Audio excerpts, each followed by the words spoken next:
हमारी जिंदगी और श्याम ही हमारा प्राण है। और श्याम ही जब रूठ गया फिर जीने को काम है। प्रेमियों, जो अपने इष्ट और अपने गुरु होते हैं ना, वो कभी नहीं रूठते, वो कभी नाराज नहीं होते।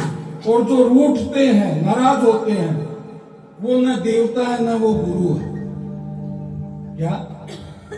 न वो फिर देवता है और न वो फिर वो गुरु है जो रूठते हैं। देवता और गुरु कभी नहीं रूठते, कभी नाराज नहीं होते, क्योंकि उनको आता ही नहीं है। वो हमेशा अपने बच्चे पर अपनी कृपा लुटाते बरसाते रहते हैं। क्या? सदैव सदैव प्रसन्नचित्त रहते हैं। फिर बात ये आती है कि अपने को क्यों महसूस होता है कि वो रूठे हैं? महसूस होता है, पर वो रूठते नहीं। वो महसूस अपने को होता है। वो इसलिए होता है कि अपने में कमी होती है। आज लाखों की लाखों भीड़ श्याम बाबा की जा रही है, सुन सुन कर, देख देख कर। और मानने को लागे कि यहाँ पर अपन जितने बैठे हैं अपन नए नहीं जुड़े हैं श्याम बाबा से कम भी 5-5, 10-10 साल तो हो गई है। और कई तो 25-25 साल के हैं जो पुराने हमसे मिले हुए हैं। क्या 25-25 साल पुराने हैं? ये नहीं है कि भाई अब श्याम बाबा ट्रेंड में चल रहे हैं तभी अपन जाने लगे। अपनी पुरानी यारी है श्याम बाबा से। क्या? पर फिर भी ये कुएं के पास जाके भी प्यासा आदमी, वो किस वजह से? वो इस वजह से कि जो कृपा पात्र अपने को बनना चाहिए वैसा अपन बन नहीं पा रहे। एक घड़ा है या लोटा है, वो उल्टा रख दो और ऊपर से चाहे दिन रात बरसात होती रहे, एक बूंद भी उसमें पानी नहीं जाएगा। कारण वो उल्टा और वो सीधा हो जाएगा। क्या? तो 2 मिनट के अंदर भर जाएगा। तो उसी प्रकार उस ठाकुर की कृपा तो नित्य निरंतर बरस रही है। क्या? नित्य निरंतर बरस रही है, पर हमें हमारे कर्मों को, अपने जीवन को उल्टा करके रखा हुआ है।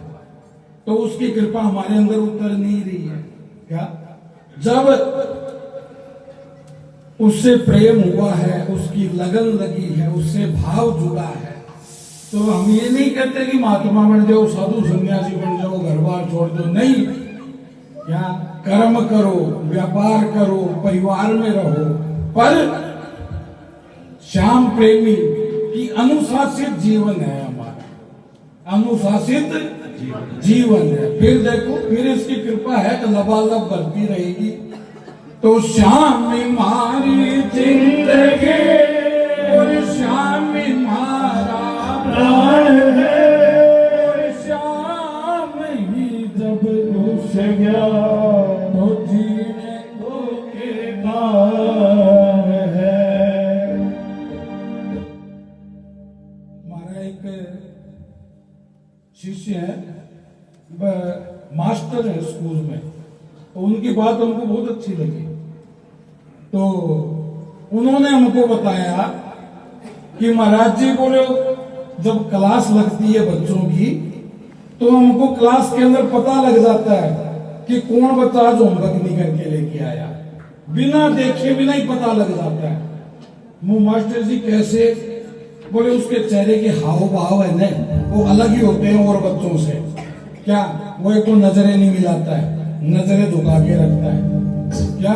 और उसके चेहरे के हाव भाव जो है ना, वो बदले लगते हैं। तो हमको पता लग जाता है कि होमवर्क नहीं करके लाए, हम उसको खड़ा कर लेते हैं, हाँ भाई दिखा दे रहा हूँ।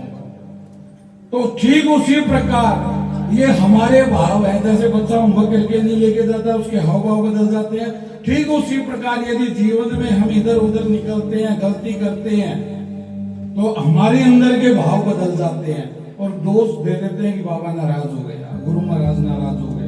वो नाराज नहीं हुए, भाव हमारे बदले। क्यों? क्योंकि गलती हमने की है। तो श्याम मारी